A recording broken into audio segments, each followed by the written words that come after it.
മാന്യസദസ്സിന് വന്ദനം. സെപ്റ്റംബർ 5 നാം ദേശീയ അധ്യാപക ദിനമായി ആചരിക്കുകയാണല്ലോ. ഭാരതത്തിൻ്റെ രണ്ടാമത്തെ രാഷ്ട്രപതിയും തത്വചിന്തകനുമായിരുന്ന ഡോക്ടർ എസ് രാധാകൃഷ്ണൻ്റെ ജന്മദിനമാണ് നാം ദേശീയ അധ്യാപക ദിനമായി ആചരിക്കുന്നത്. 1888 സെപ്റ്റംബർ 5-നാണ് അദ്ദേഹം ജനിച്ചത്. വിദ്യാർത്ഥികളുടെ പ്രിയപ്പെട്ട അധ്യാപകൻ കൂടിയായിരുന്നു അദ്ദേഹം. ഒരിക്കൽ തൻ്റെ ജന്മദിനം ആഘോഷിക്കാൻ വന്ന വിദ്യാർത്ഥികളോട് അദ്ദേഹം പറഞ്ഞു, എൻ്റെ ജന്മദിനം ആഘോഷമാക്കേണ്ടതില്ല, പകരം ഈ ദിനം എല്ലാ അധ്യാപകർക്കുമായി മാറ്റിവെച്ചോളൂ എന്ന് പറഞ്ഞ് അവരെ മടക്കി അയച്ചു. അങ്ങനെ 1962 മുതൽ എല്ലാ വർഷവും സെപ്റ്റംബർ 5 ദേശീയ അധ്യാപക ദിനമായി ആചരിക്കുവാൻ തുടങ്ങി. സ്വയം ചിന്തിക്കാൻ സഹായിക്കുന്നവരാണ് യഥാർത്ഥ അധ്യാപകരെന്ന് ഡോക്ടർ എസ് രാധാകൃഷ്ണൻ ഒരിക്കൽ പറയുകയുണ്ടായി.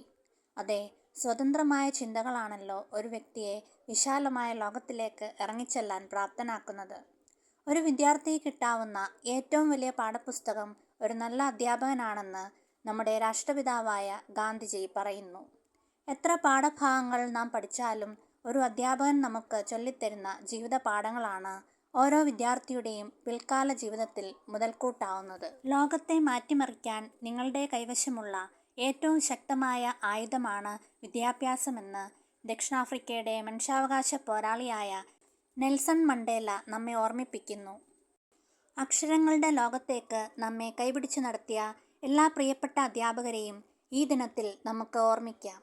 മാതാപിതാ ഗുരു ദൈവം എന്ന ഭാരതീയ സങ്കല്പത്തിൽ ദൈവത്തേക്കാൾ മുകളിലാണ് ഓരോ അധ്യാപകൻ്റെയും സ്ഥാനം.